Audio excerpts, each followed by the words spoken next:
Jan was our speaker 2 months ago, and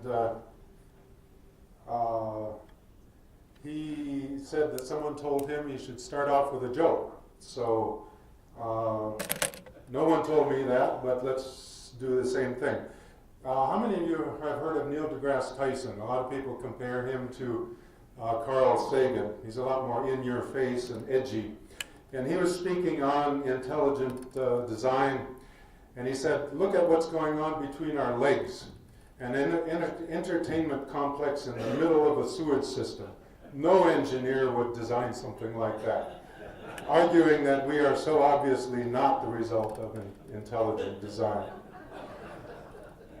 So today I'm speaking on my take on what I call the human predicament, or evolutionary and genetic constraints to critical thinking. Who am I? I grew up on a small dairy farm near Barnum, just 40 miles from here. I've got 2 degrees in forestry from the University of Minnesota. Went off, did Peace Corps in Morocco 70 to 73, brought my Moroccan walking stick with me today to use as a pointer. Went back to grad school, went off to Ouagadougou in what is now Burkina Faso for 3 years. I've also done 3 years in Madagascar, working in natural resources management and conservation.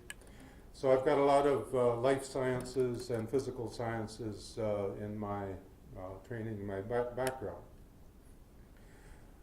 Main thesis of my talk is that our brain is the product of evolution. Evolution has left us, I think, with some very serious constraints to critical thinking or logical thinking. We know very little of the how and why evolution left us with a brain with such constraints to our critical thinking. These constraints manifest themselves in many different ways in our lives, and I'm going to argue that because of this, we're rather ill-equipped to face some of the most serious challenges in our future. I'm going to be talking a lot about the differences between liberals and conservatives today, and I don't know if I'm going to really be contributing to in the direction that we hope to go. One of my main themes here is from a book by Carl Sagan, written back in the 90s, I think, Shadows of Forgotten Ancestors. And he develops the idea that, the analogy that we, mankind, are like orphans left on the doorstep of time. We've just very recently discovered, relatively recently discovered, that we are the product of evolution. A lot of us haven't accepted that, haven't worked through what that means, and that we have only the vaguest of ideas of who we really are, who our ancestors were, how we came to be what we are, what forces shaped us and shaped our brain, and what this means as we go into the future in terms of potential and perils. One of my favorite books that was written 15, 20 years ago by Reg Morrison, a book called The Spirit and the Gene, and he argues that our species has evolved the most amazing capacity for logical reasoned thought that we so rarely employ when making some of the most important decisions in our life, like when to fight, when to flee, who we go to bed with, who we fall in love with. And he goes through a long list of different types of supernatural beliefs. People that over time have believed in ghosts and witches, tarot cards and Ouija boards, omens, superstitions, all of the world's organized religion, the invisible hand of the market, the idea that we can have infinite growth on a finite planet. And he threw into the list what just made me hoot, including sustainable development as one of our supernatural beliefs. Supernatural beliefs as brain dysfunctions. And I want to throw out an idea here, because we often, I think this group often sees religion as a constraint to critical thinking. Perhaps religion may be one symptom of our dysfunctional brain. All primitive species everywhere have, that have been studied by social scientists have been found to have religious beliefs. The beliefs vary incredibly from one group to another. Rich Morrison in his book argues that we must be genetically programmed with a strong inclination to hold these supernatural beliefs.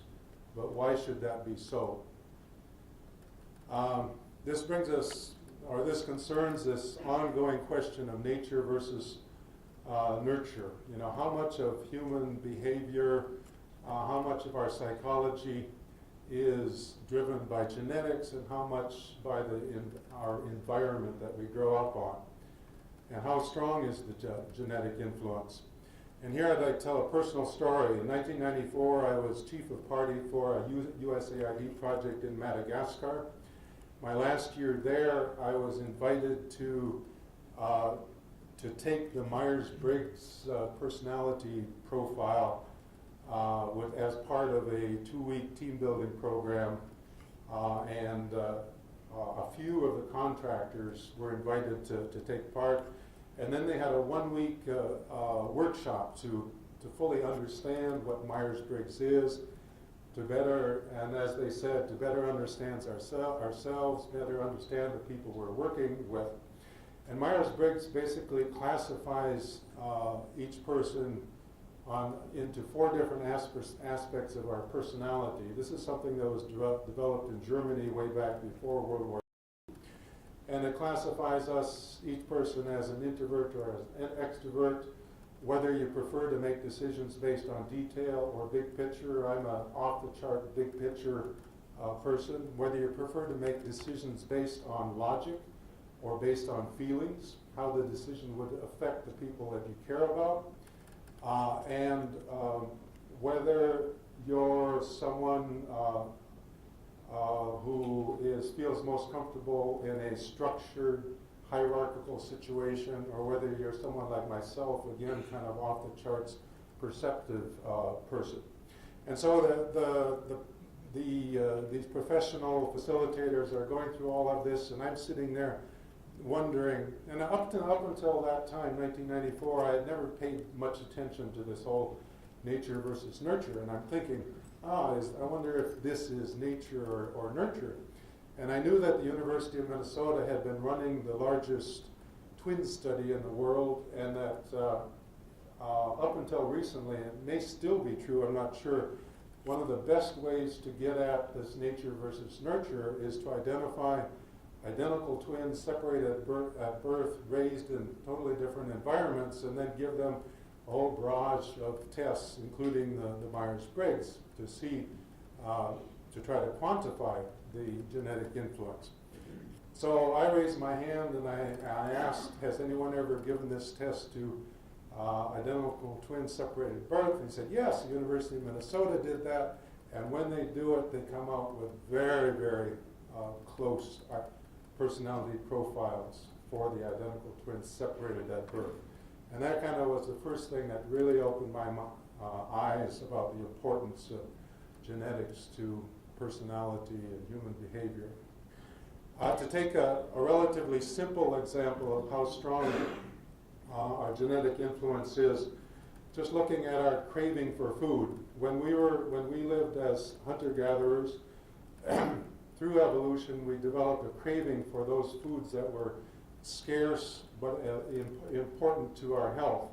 We have developed cravings for salt, sugar, and fats. You go into a modern supermarket, a large supermarket today, and you find tens of thousands of products that are full of salt, sugar, and fats. We crave it. We have this genetically built-in craving. But now, when you can have all of these in abundance and cheaply, that has become the major cause of the major killers. All of our major health problems are diet-based. Brain scans have shown that junk foods with just the right mix of salt, sugar, and fat light up our brains just the same way that heroin does to a heroin addict. And the role of critical thinking in food choices, first of all, it's very, very difficult to sort out what is really good information on diet You've got all the advertising agencies and PR agencies that are employing the best brains to push our genetic triggers to control our eating habits, to eat what the companies want or are selling. But even if you can sort through that and figure out what a good diet is, so many people who have dieted will talk about how difficult it is to stick to a diet and to overcome those genetic cravings for things like salt, sugar, and fat. And increasingly it's becoming clear that there's a strong genetic influence on probably all aspects of human behavior. There's a review of the literature done in 2003, and this is a direct quote. "We conclude that there is now strong evidence that virtually all individual psychological differences, when reliably measured, are moderately to substantially heritable." So the causes for these genetic triggers to human behavior are found in our evolutionary past, but they may be found there, but they're really more hidden or even lost in our evolutionary past. We have very, very little understanding as to why these genetic influences on our behavior evolved. But these triggers are the specialized domains of advertising agencies, PR firms, politicians, and their campaign advisors. Research finds that to a surprisingly large degree, our genes also shape our political beliefs and orientation, whether we are conservative or liberal. I forgot to write down the source of that quote, but it's a direct quote. 40% or more of our political outlooks are explained by genetics, and that's a quote from this book, The Republican Brain, which is probably the most astonishing book I've read in the last 6 years. Genes also explain a substantial percentage of our personal religiosity, especially conservative religiosity. Genes shape our political orientation. There is a strong genetic influence as to whether we are conservative or liberal.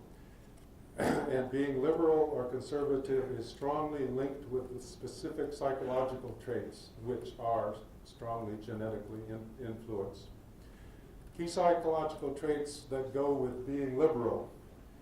Liberals, according to Chris Mooney, the author of The Republican Brain, the single personality trait that is most strongly characterized liberals is openness to new experiences of all kinds, new types of food, new ideas, traveling, meeting new people.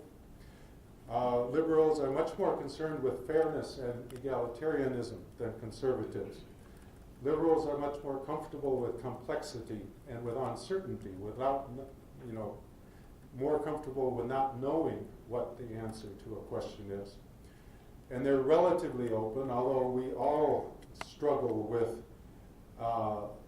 views or evidence that conflicts with our beliefs. But they're relatively open to changing their views or belief as new information comes in.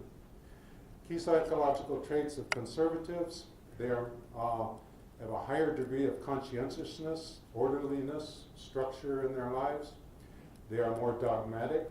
They are much less open to changing their beliefs based on new evidence, new information coming in. Far less open to new experiences. They're conservative. They're traditionalists. They're not open to changing our way of lives or their beliefs. They have greater problems deal with complex situation, complex thinking. They have a much greater need for closure on an issue. They want to look at the evidence, come to a decision, and then go on with their lives.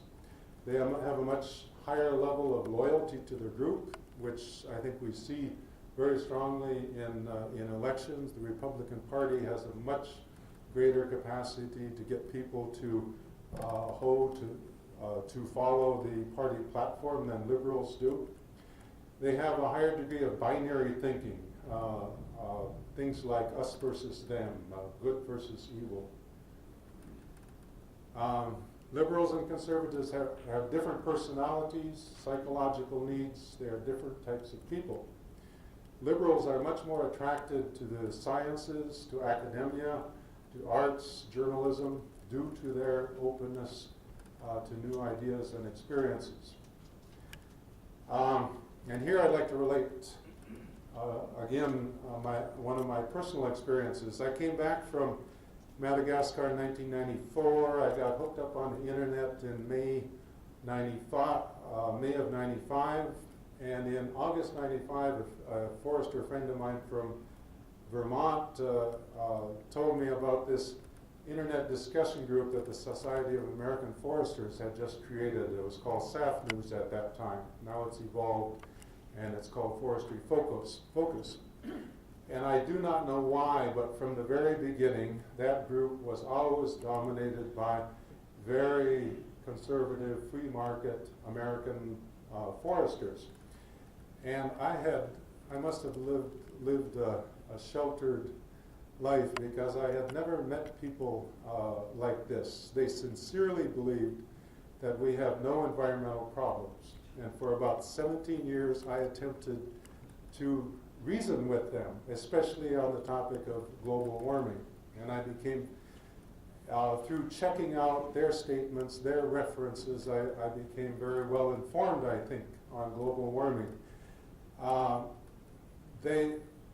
And I found that the more I would respond to their statements with scientific evidence that I had researched, the more it would reinforce their belief that global warming is all a hoax. And I tried a bit of everything over a 17-year period, which is probably not very intelligent on my part. After 17 years, I concluded there was no reasoning with these people. And I basically gave up. And I go back to the group a couple of times a year to rattle their chains. And then about a year or two after I gave up, I read this book, The Republican Brain by Chris Mooney. And I was blown away because he describes exactly what I had experienced with attempting to reason with these conservatives on this internet discussion group. And so I'll jump right to the core of his findings. The whole book is based on review of the literature. It's all, I would strongly encourage people to read this, Republican Brain by Chris Mooney. And one of the bits of research was first done in Yale by Professor Dan Kahan, and where he would take segments of the population, give them tests to categorize them as liberals or conservatives, and then give them a standard situation, present them with what is presented as peer-reviewed research on a topic like global warming. And 77% of the conservatives would reject the science because it disagreed with their ideological beliefs. And basically the problem that conservatives have with global warming is that they correctly recognize that if global warming is not a hoax, if it's real, that not only does it require the intervention of governments, which they are opposed to, but horror of horrors, it requires that all of the governments in the world collaborate together, because no one country can solve this. And that is just anathema to their free market beliefs. And so, as a result, they reject the science, and they consider it to be a hoax. They don't consider themselves to be anti-science. They believe that they are the champions of truth and reality. And as he said in this book, as I had found on this internet discussion group, that hitting them with factual arguments is counterproductive. It tends to reinforce their belief systems. Whereas liberals, faced with the same information, 88% of them accept the science. So conservative ideology, conservative beliefs commonly trump critical thinking. And that anything that conflicts with their free market conservative beliefs, whether it's free market principles, the role of government, the need for regulations, environmental problems that require government intervention, or questions such as resource depletion, that conservatives, a large percentage of conservatives, when confronted with conflicting information that conflicts with their beliefs, are not capable of thinking rationally, logically, critically about these issues. And then one of my main criticisms of this book is that, in general, I find him to be politically too correct in presenting this, but in one place he breaks down and in what he calls the smart idiots effect. And to me, this is the most astounding finding on this whole question, and it's what led him to write this book. Because in 2008, a Pew study came out that showed that it is the best educated conservatives who are the least capable of thinking logically, rationally, critically about things that disagree, that conflict with their conservative ideology. Their beliefs are not a function of reason. Their reasoning is rationalizing. It's done, their thinking is a way of supporting, finding evidence or concepts to support their pre-existing beliefs. And when you look on the left, there is no equivalent. It is the best educated liberals that are the most capable of thinking rationally. And to me, this is a true predicament. You have major genetic component to our political differences, major genetic constraints to critical thinking, including many of our most burning political issues. The greatest constraints to critical thinking, we all have, there are many types of constraints, but the greatest constraints seem to be found amongst conservatives. And why would evolution leave us with such a brain that is subject to such dysfunctions? The one theory that is advanced in this book is developed by Hugo Mercier of the University of Pennsylvania, is what he calls the argumentative theory of reason, is that the brain's ability, his theory is that our brain's ability to reason, to think, was not to get at the truth on different issues, but evolved as a tool for convincing others to our point of view, for which there would clearly be selective advantage. That we are very good at rhetoric, but we are not very good in general at logic. We are very good at detecting flaws in other people's arguments. Just one other example, and I watched a talk on the internet recently by Nate Hagen, who is probably the person I admire the most on his analysis of these types of issues. And he has a list on one of his slides of dozens of different types of constraints to reasoning. But the Dunning-Kruger effect is just one other example. It was first discovered and published in 1999. The fact that it's the least competent people that have the most inflated perception of their own competence. And there's probably a clear selective advantage to having high degree of confidence in oneself. It's people with the highest, with true ability, tend to underestimate their relative competence and tend to erroneously assume that others have the same level of competence as they do.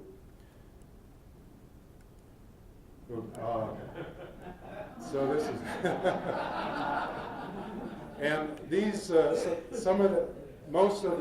lot of the figures that I've used are from one of Nate Hagen's PowerPoint presentations, and so I give him full credit for this.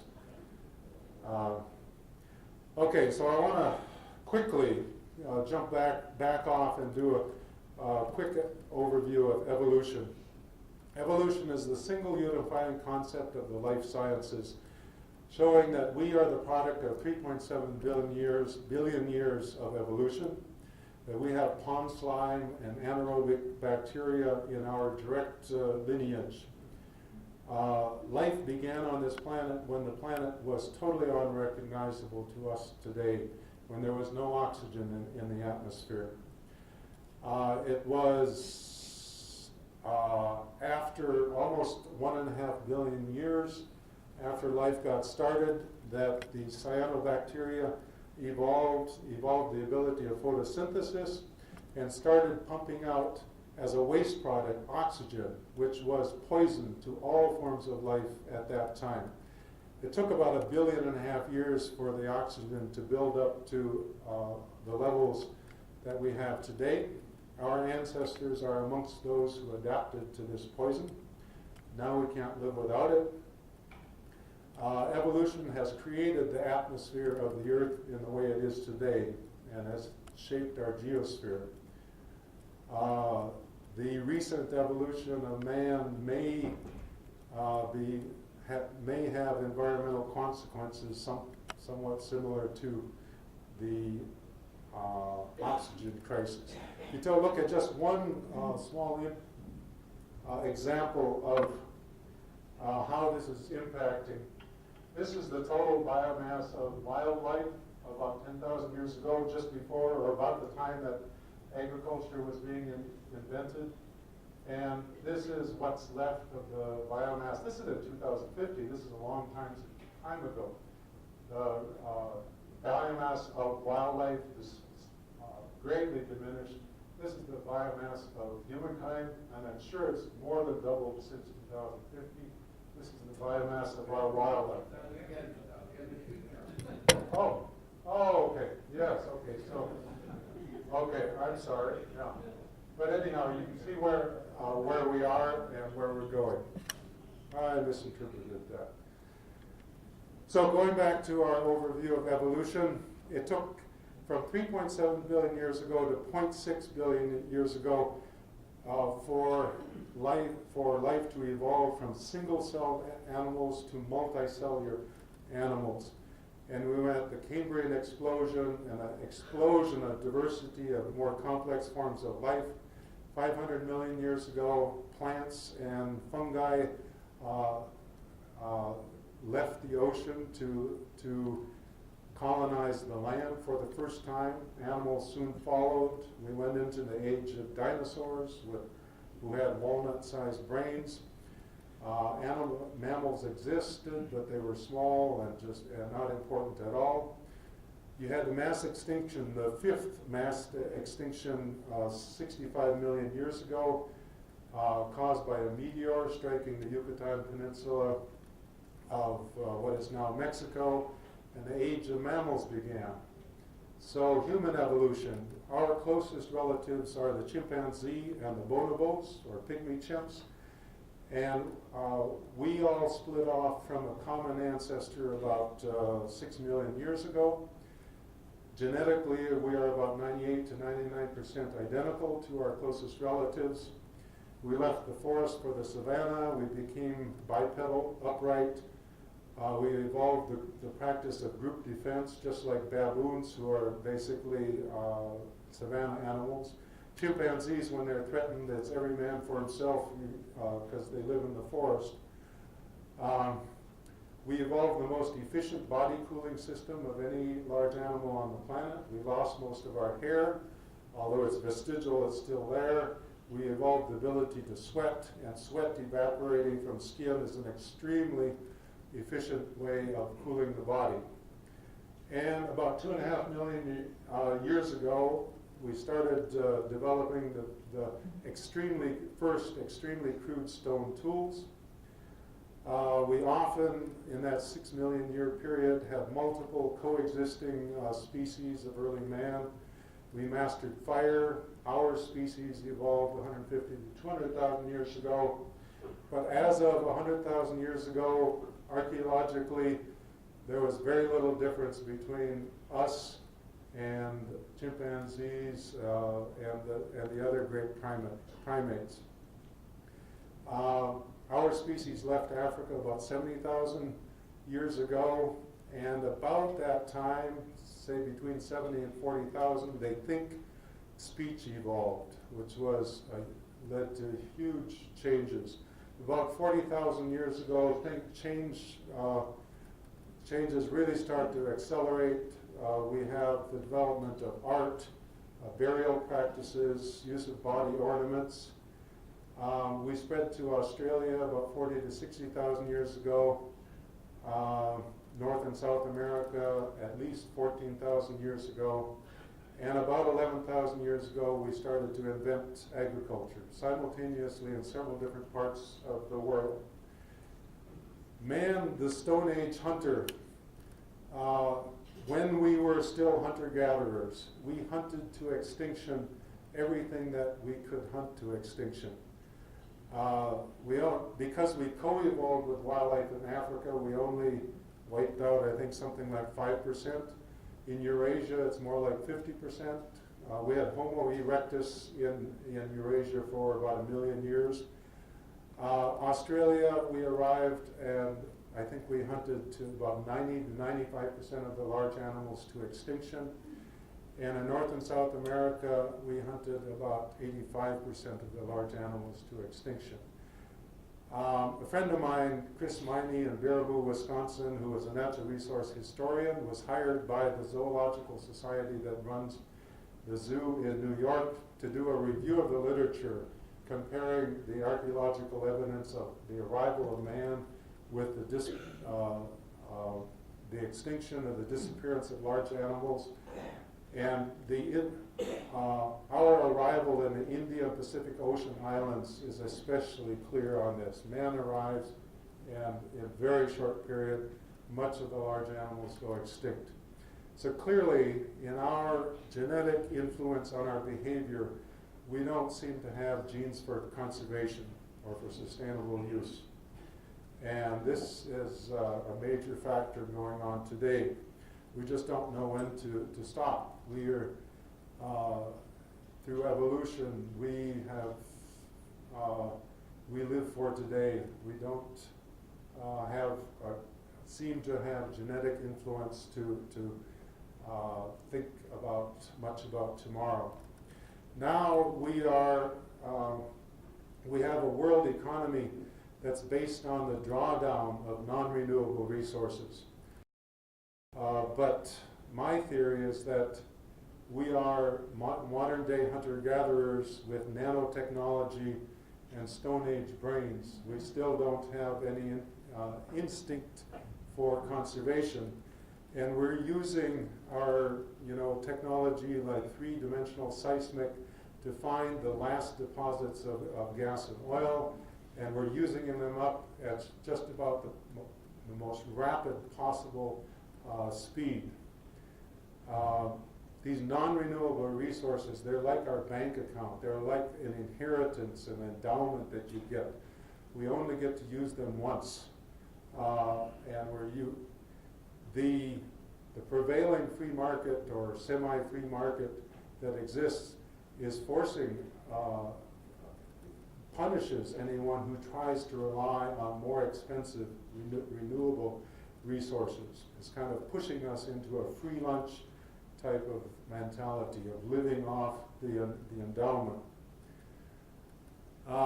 Evolution rewards what is often called inclusive fitness.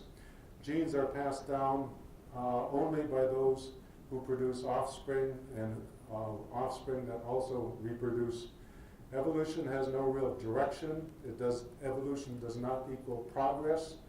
You've got all of the baddies. You've got our disease organisms, you've got our insect pests, you've got our agricultural weeds that are all evolving resistance to our antibiotics and pesticides much, much more rapidly than our crops or than we are evolving.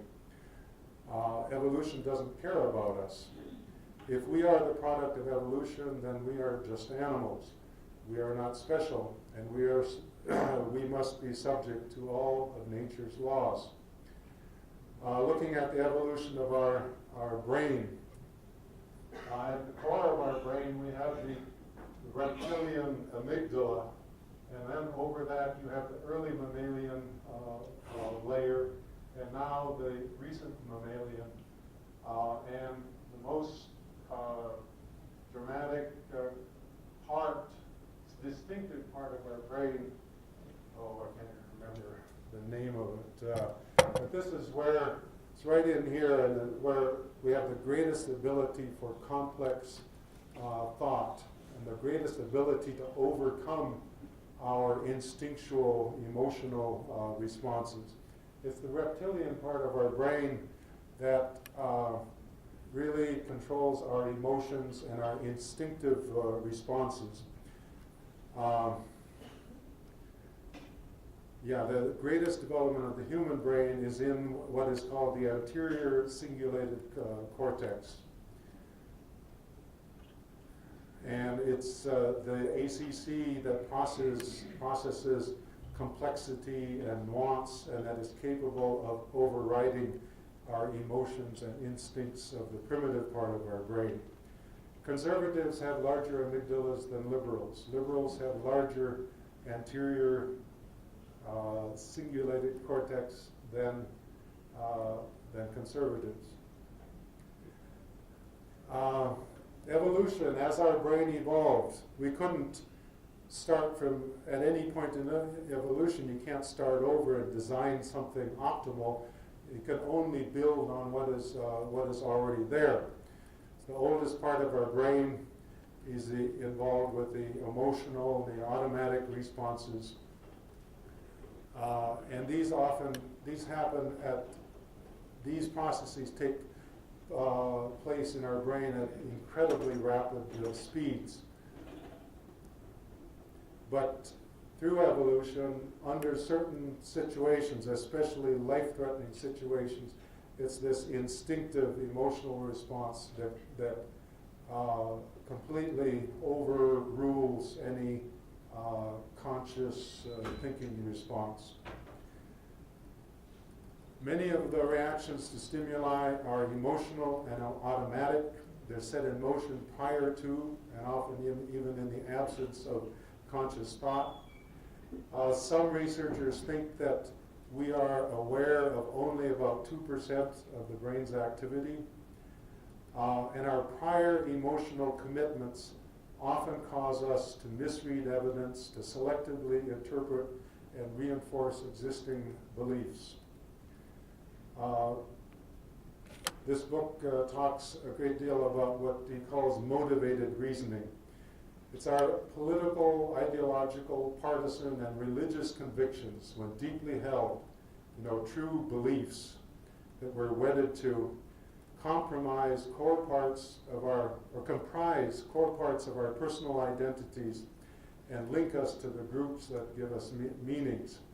And they can be key drivers of motivated reasoning, of rationalization.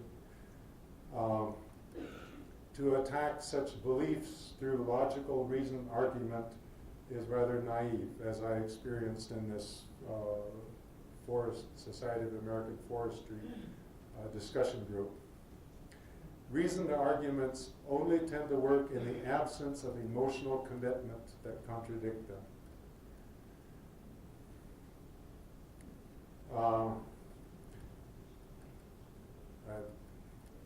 I have to try to speed things up here. Why did evolution give us religion?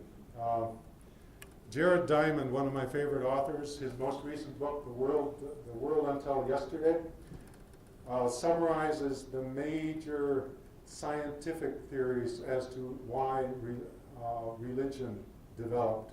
And his main theory is that religious beliefs first evolved as a secondary effect. That the main thing that distinguishes us from other animals is our brain's ability to detect cause and effect. And this led us to our abilities to develop tools, to master fire.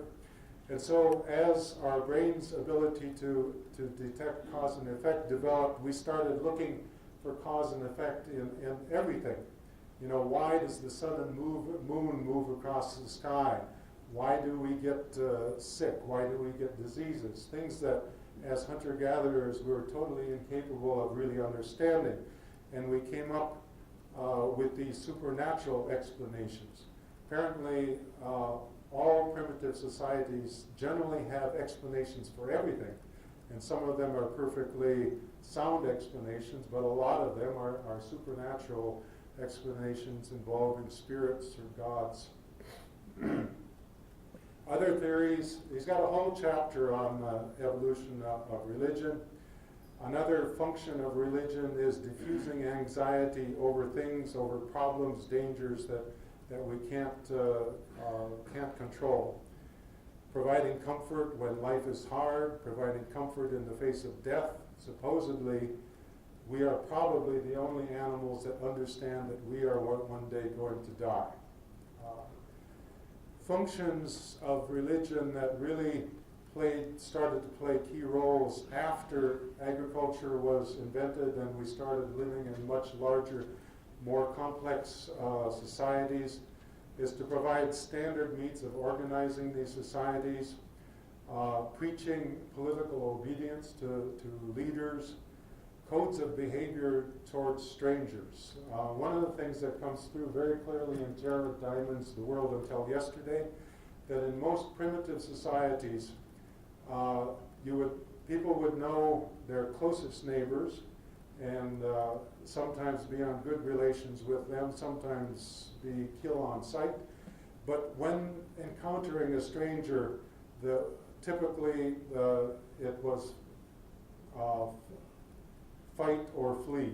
That encountering strangers was an extremely dangerous thing, and it was.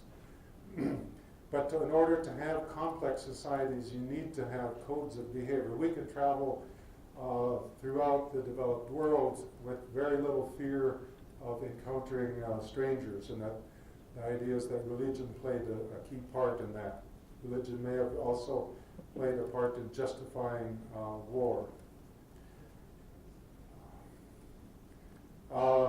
So for the last 3.7 billion years, not million years, we have been and our ancestors have been part of life's ecosystems. Ecosystems all survive on flows of energy and materials. And if we are animals and part of the Earth's ecosystems, then our economy must also be a subset of this environment. We are currently in this very unique situation where our economy is highly dependent on the drawdown of non-renewable resources. But that by definition is not something that can be sustained over time. Ecologists and mathematicians all say that this can't go on. This is not sustainable. Human economy versus ecosystems. Ecosystems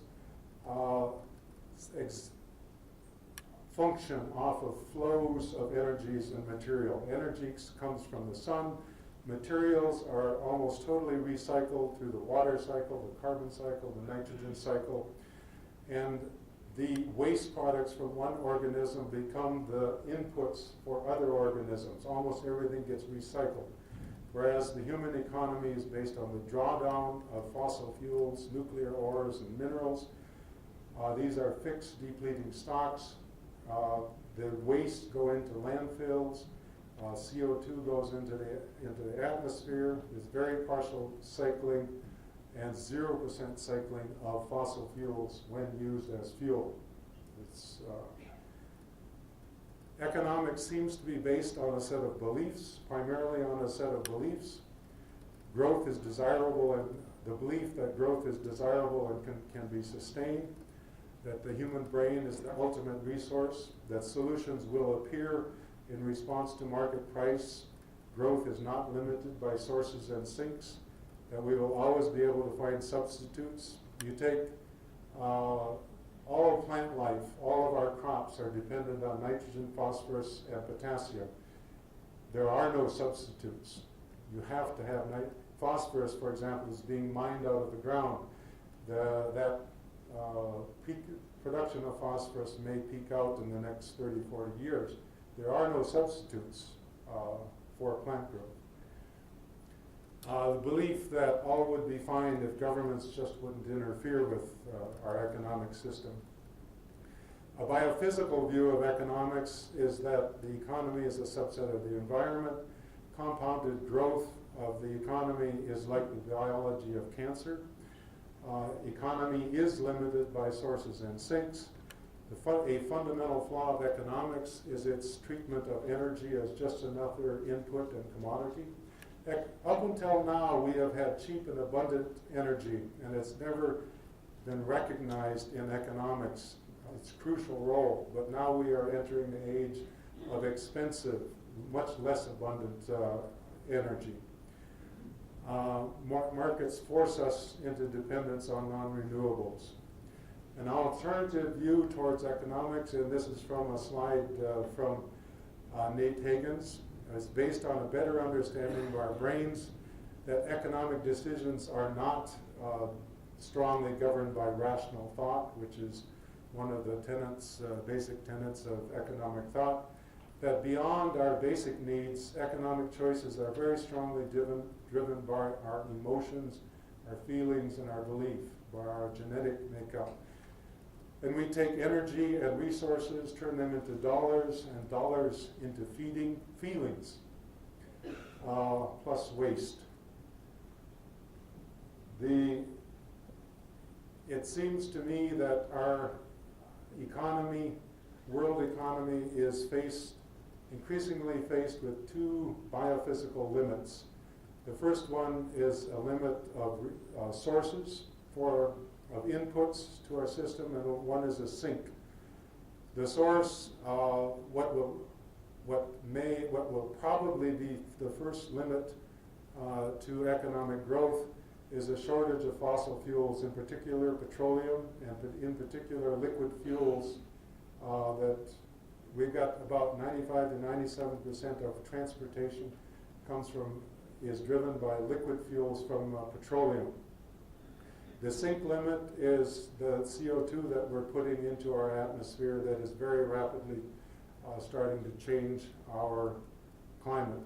Energy, about 85% of the world's energy comes from fossil fuels. Fossil fuels are the ultimate in non-renewable resources. There is no recycling possible when used as energy, and all fossil fuels are faced with declining net energy. We are going off of what is called the energy cliff. In the 1930s, for each unit of energy invested in finding and developing petroleum deposits, we would get about 100 units out. And in the tar sands in Alberta, which is a major new source rapidly being developed, the net energy, the energy return on energy invested is about 3 to 1. Gus Hall is trying to invent the new discipline of biophysical economics. He thinks that we need about a ratio of about 10 to 13 to 1 in order to sustain the way of life that we have enjoyed during our lifetimes. If you look at the energy, this is energy return on invested. Oh, I lost a little bit of it here. But here's the historic oil and gas fields, modern day oil and gas fields. Some people think it's quite a bit less than that. Wind energy is about 17 to 1. Unfortunately, the fracking of shale oil is about 6 to 1. Tar sands about 2 to 3 to 1. And what you see is this drops down very, very rapidly as we go to lower and lower quality sources of energy. This is the production of conventional petroleum is in green, and it peaked out in 2005. It's been almost flat since then, but the new productions are almost completely coming from the tar sands in the shades of gray and the fracking from North Dakota and Texas, and that's what's holding up the whole world supply. But I'll come back to that. Here's, if you think that renewable energies are going to solve the problem, here's the present supply of the world's energy. This is oil, this is natural gas, this is coal, this is nuclear, blue is hydroelectric, and renewables are that little yellow line. I don't know if you can see them at all. This is 3 of the major oil companies: ExxonMobil, Royal Dutch Shell, Chevron. The blue line is their production since 2009, and the orange line are their costs. Costs are skyrocketing. Huge investments since things flattened out in 2005, and we're not producing anymore. Energy beliefs versus reality. We believe that the market, we have been taught all our lives to believe that the market will come up with solutions. If you listen to the media, we are told that we have a 100-year supply of natural gas, 100-year supply of oil, that peak oil is a myth.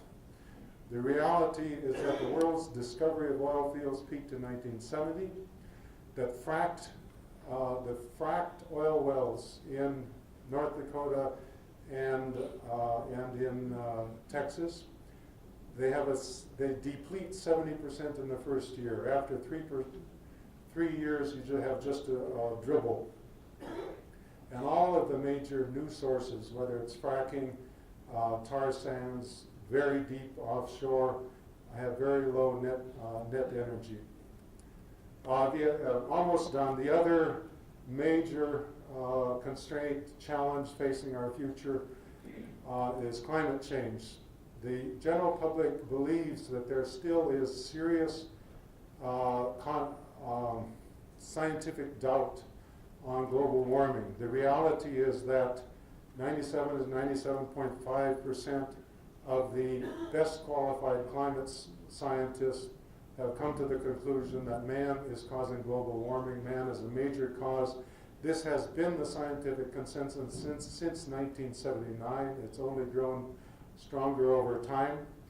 But the fossil fuel industries and the conservative organizations have adopted what was developed by the tobacco companies, the tobacco strategy, just to sow enough doubt in people's minds so that we don't take action. And it's really a very easy thing to do, to sow doubt. The human brain just does not seem to be very capable of dealing with these slow, incremental depletion of resources, slow, incremental changes to the climate. CO2 is our main greenhouse gas. For the last 2.5 million years of the Pleistocene, the Ice Age, it's fluctuated from 180 to 280 parts per million. We are very close to 400 parts per million right now. This was last seen about 13 million years ago when all of our coastal cities, their locations were way under seawater.